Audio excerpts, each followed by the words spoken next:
Alright, what's up, y'all? So, of course, this is the podcast, T-Web Podcast. Today, I got my bond brother, my best friend, and just somebody back from the city where I come from who I can relate to. So, you can introduce yourself. What's up, y'all? My name is Amir. I'm a sophomore business finance major from Southeast Washington, D.C., and I'm also a Bond Scholar, class of 27. Alright, so, of course, we're going to be going over Chapter 3 of Judah E.K. Walker, The History of Black Businesses in America. I took down some notes. I kind of did like an outline on my phone, just so I don't, you know what I'm saying, I don't just be yapping like I did in my other video. So, for starters, I would say that Chapter 3 was mainly focusing on 6 major frameworks, and that all just kind of overlined on the fact that black slaves, specifically ones who were trying to become entrepreneurs, were restricted. So the first point was slave, entrepreneur, and entrepreneurship, and I just got down a couple bullets. I said that they had to buy themselves out of slavery first and foremost. So the things that they were working for, they were just paying it back to their slave owners just to buy themselves out of slavery, just to be free. So basically, the foundation that they set is just not even a foundation. They're going to have to start all over. The next point was that most slaves were entrepreneurs and worked for their slave owners who typically had multiple businesses. And the slaves worked for like low wages.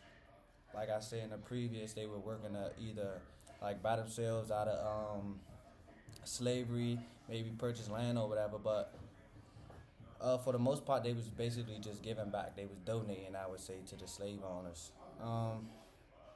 And then the last bullet I had was they just had to show that they had a skill to kind of be the credential for entrepreneurship. So what I said, because in the video, I forget what the professor's name is, but he gave us a specific example about Robert Webster, and of course I had to use this because this might be one of my ancestors.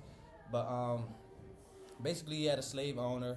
He moved out the country. He had a better job opportunity.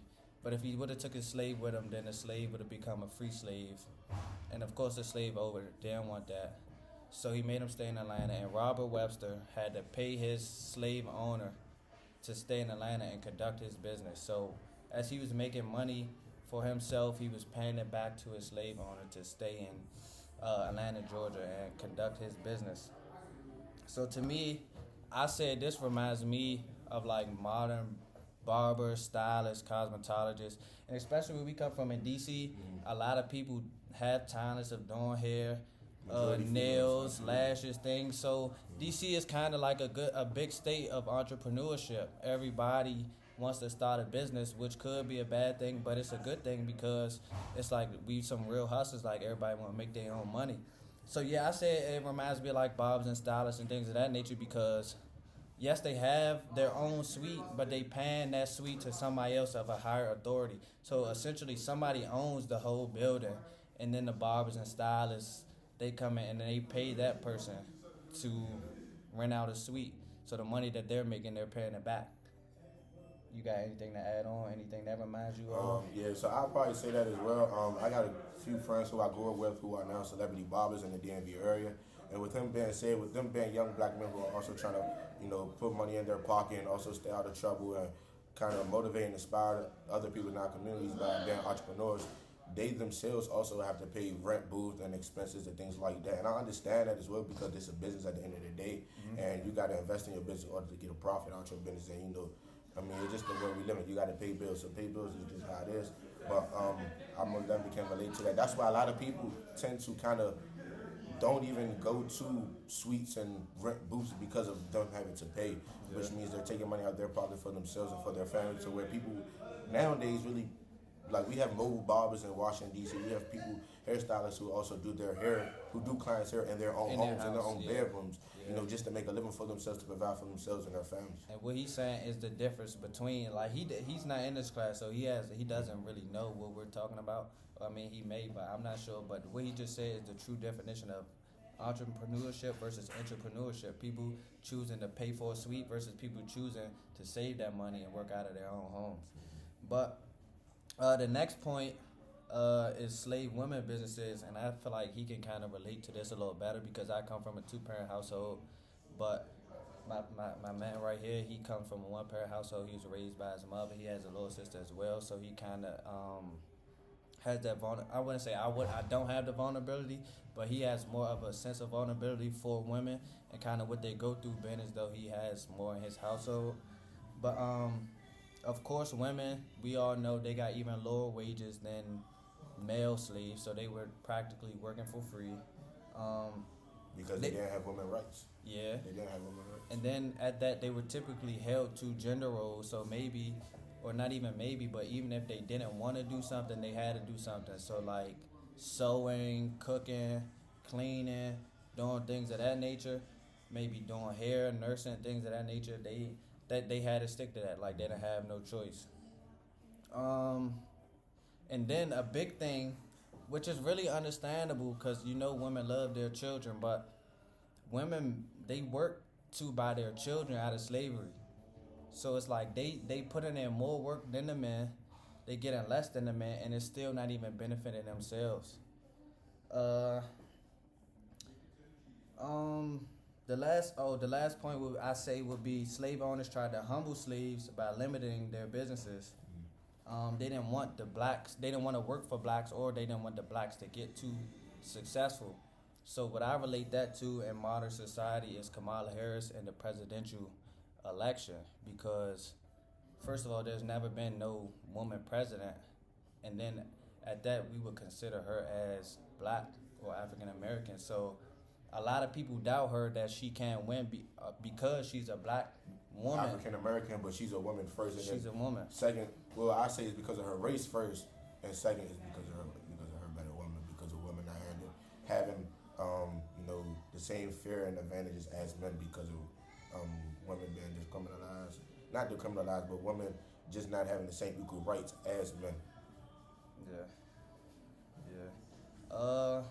And then the last one that I'm gonna go over today is the state laws. And basically, slaves were not allowed to perform trading and bartering without the permission of their slave owners, of course. Slave owners would seize the slaves' property, using it as a tactic against slaves to prevent them of ownership of valuables, which leads me to my next point, that even if slaves were seen with something like expensive clothes or expensive jewelry, slave owners would strip them of it just to kind of wash their brains on it and make them not even want anything valuable. That one was kind of more complicated to relate to the modern society, but what I can think of is not even white suppressing blacks, but blacks suppressing blacks. And when I say that is, we do that to ourselves, like especially in DC, but everywhere really in cities. Black men kill each other over expensive clothes, expensive shoes, expensive jewelry. So it's more in the sense of that the whites set a foundation of suppressing, and then the blacks picked up on it, because that's kind of all we know. Like, we robbing our own kind. Let's not get it messed up. In DC, for sure, if you see a white person just strolling in a Canada Goose or Moose Knuckles or some expensive piece of clothing, you coming up off that, they gonna take that from you. And it really be the people that come from underserved communities that where that happens to. So. And that also relates back now. I'm just thinking about it. I didn't even write this down or anything, but it kind of just clicked in my head that as we were stripped back of the valuable items, now us as blacks feel like we tend to need it. Like, whites, they kind of have that power. Yeah, they have the money, and they don't spend their money on expensive clothing.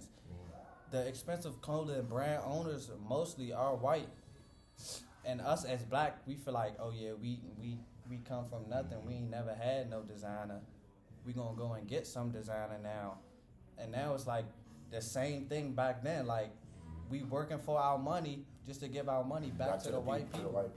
Just for another black man to come and take that from me. So now I work hard, 8 hours, 9 hours in the lab, earn my money. I spend my money on some clothes and some shoes just for me to go to the club trying to enjoy myself. And somebody just waiting outside the club in their car and they take everything I got. So now it's like, you know what I'm saying? I'm working for free, kind of. But that's really what it is, because it's like you just it'd be what it took to get to what you got. You know what I'm saying? Like people, I mean, a lot of people probably can't relate, but we ourselves have put in a tremendous amount of hours in the summertime to get what we need. Just you know what I'm saying? Just for to see other people get their things taken away from also putting the hard work in. So. And this is another thing, because this is my best friend. I want to give him a huge shout out, but I kind of want to relate that shout out to our class.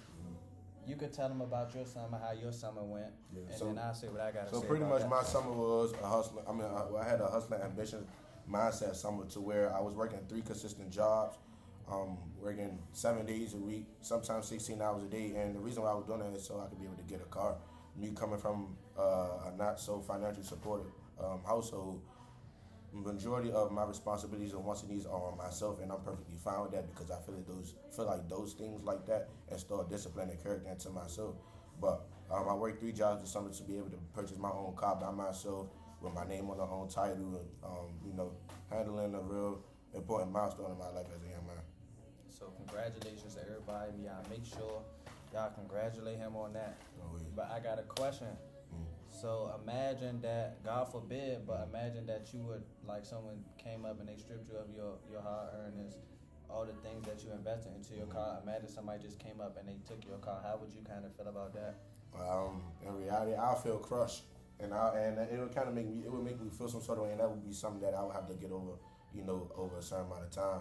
And the reason I'm behind that is because of the amount of effort, time, and sweat I put into what I work hard for, just for it to take 3 months of consistent hard work to get a car, just for it to be gone in a day of somebody doing one thing. So I would most definitely feel some sort of way. And then, like I said, then it's like it put me back in a position where I'm back at point zero, to where now I got to start back up. And I mean, I won't have no choice but to do it again because life keeps rolling. 24 hours start, 24 hours going end. So I mean, I would feel completely upset. Like that'll probably be one thing that'll probably, piss me off for a while. So we hearing that in a modern society where he's working at AC, he's working indoors, he's working. Just working.